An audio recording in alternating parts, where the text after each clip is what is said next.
Okay, so this is the A-Star Pathfinding demo. A few things a little bit wrong with this, as I will say. I haven't done collision checks for going off the end of the map, so that needs to be borne in mind. But as you can see, is essentially a boss battle, uh,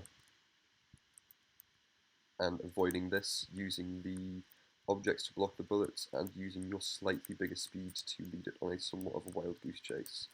I should probably mention controls on how this is used. Uh, w is to go forward, S is to go backwards, and A and D are used in rotation with the tank. As you can see, the turret is responding to the direction which my mouse is in, and you can shoot just to point and click and shoot. As to kind of demonstrate, you can be shot by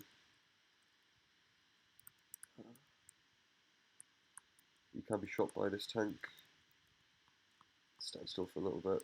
Yeah, and to show you that my health is indeed going down. You can see the player health there at 80, and it's gone down by 10 to 70 there. I'll let you see the actual Pathfinder tank's health as well. Yeah, so this guy's health goes down in increments of 5, and if you just keep shooting him like this, eventually the game ends and goes back.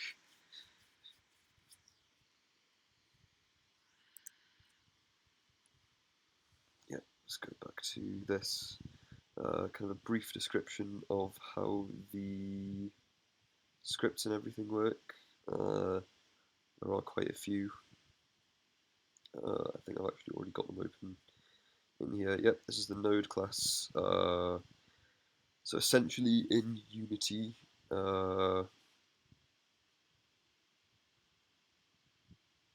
you've got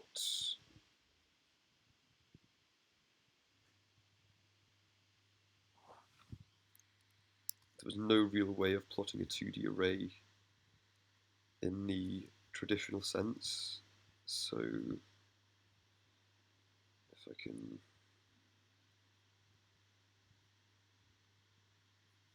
somehow maneuver this,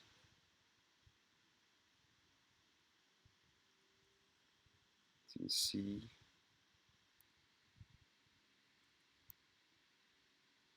it is. Let's check that I haven't. It is completely in accordance with how big this plane is here. I don't know if you can see the white. You can see more clearly there changing. So this grid object is completely uh, mapped to this plane here. And to create the unwalkable object, I've used cubes and I've used what is called a mask in Unity. And these are set to be unwalkable. Now, the battery. So the G and H costs standard way to work out the neighbours of the A-star pathfinding. These used to plot the positions. This is a boolean of whether it is walkable. This keeps track of the world position, and heap index I'll talk about a little bit later. To instantiate a node, it's whether it's walkable or not, as in whether the path can be plotted, the current world position, and the position within the actual array that we're doing. Fcost isn't ever assigned, so we just use a variable to return it. This is an interface. This is interface implemented methods, which I'll talk about a little bit later. That's not. This is great. Right. Okay. This is used for debugging stuff, just to show the thing. This is the actual layer mask I was talking about before. These cubes will have the layer mask on them to mean that the game object will you'll move around them. It won't be part of the shortest path. Um, yeah, this is how much space an individual node covers, the node radius. This is the actual instantiating the grid, and this is how big the area is going to cover. This is the diameter for each tile, and these are the grid dimensions. Now, how many nodes can we fit into a grid? We do this by getting the node diameter, which is obviously node radius, times 2, and how many nodes can we fit into grid build X, and how many nodes can we fit into grid build Y, grid size Y, sorry, and obviously they need to be whole numbers, so we use a round to int. This is the get neighbors method. When you're evaluating the nodes around you in the ASOP pathfinding algorithm. So essentially it's a list. This searches the 3x3 block. Obviously, if x or y equal to 0, you're in the center. So disregard. This just checks the values, and is check x and check y actually inside the grid. If they are, we add them to the neighbors, because obviously if it's on the corner, uh, you're only going to have 4 or 5 neighbors. It just creates the grid, evaluate grid. We created a world bottom left variable, and that just puts the array to the bottom left, and standard way of iterating through a 2D array and nested for loop. And this just essentially starts on the bottom left and iterates until we are at 100 by 100. Um, so if it were to run into one of these uh, red cubes when it is iterating through, um,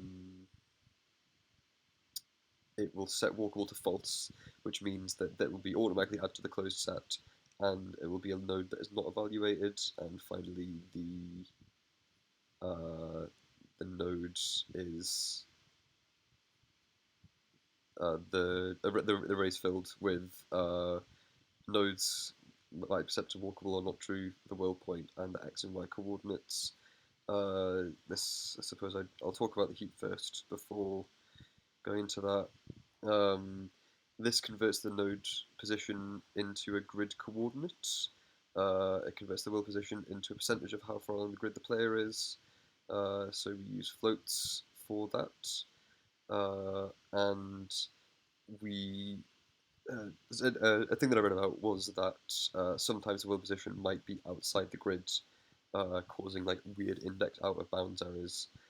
So to avoid this, there's a clamp function within the mathf class in C#, which clamps the value between 0 and 1. And finally, we have them as indices again and put x and y within the grids. This is actually not used in the game, but it is a debug method that when players pressed, it will show the 2D array quite clearly on the grid. Right. Gets the grid class. Yeah, this just gets the path request class in the grid class. Right. So I've done an IEnumerator.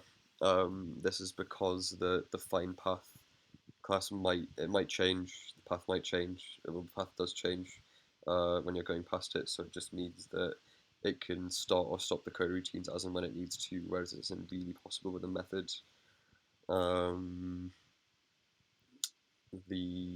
Right, I'm actually going to stop this video here because my laptop's scarily low on power, but I will continue it